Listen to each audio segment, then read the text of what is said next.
గోవధ నిషేధిత చట్టం తీసుకురావాలని డిమాండ్ చేస్తూ పార్లమెంట్లో బిల్లు ఆమోదించాలని చీకోటి ప్రవీణ్ అన్నారు. హైదరాబాద్లోని బషీర్బాగ్ ప్రెస్ క్లబ్లో గోవధ నిషేధిత చట్టంపై సమీక్షించారు. ఈ సమావేశంలో ముఖ్య అతిథులుగా చీకోటి ప్రవీణ్, నమో మిషన్ వందే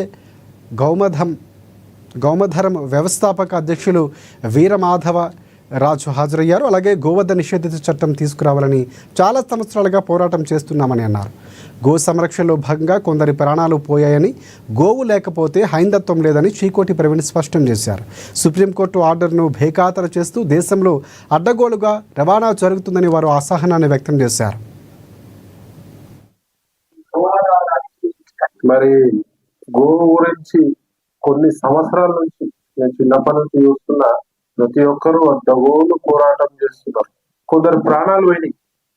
గో సంరక్షణలో భాగంగా ఒక వేరే వర్గానికి చెందిన వ్యక్తులు మా గో సంరక్షణపై దాడులు చేయడం జరిగింది. లారీలతోటి గుద్ది చంపడం జరిగింది. అయినా కూడా గోవుపై ఉన్న ప్రేమ, మమకారంతో గోవు ఈ భారతదేశానికి ఉండాల్సిన ఆవశ్యకతపై పోరాటం చేస్తూ మరి గోవు లేకపోతే హైందత్వము లేదు అనే విధంగా మరి గో సంరక్షణ గురించి ఎంతో మంది వీరులు పోరాటం చేస్తూనే ఉన్నారు. ఎంత పోరాటం చేసినా దున్నపోతుపై వర్షం పడ్డ విధంగా మరి గత బీఆర్ఎస్ ప్రభుత్వం గోవధని అడ్డగోలుగా సమర్థించుకుంటూ మరి ఒక వర్గానికి వత్తాసు పలుకుతూ మరి లాస్ట్కి వచ్చే వరకు గోశాపానికి గురై మరి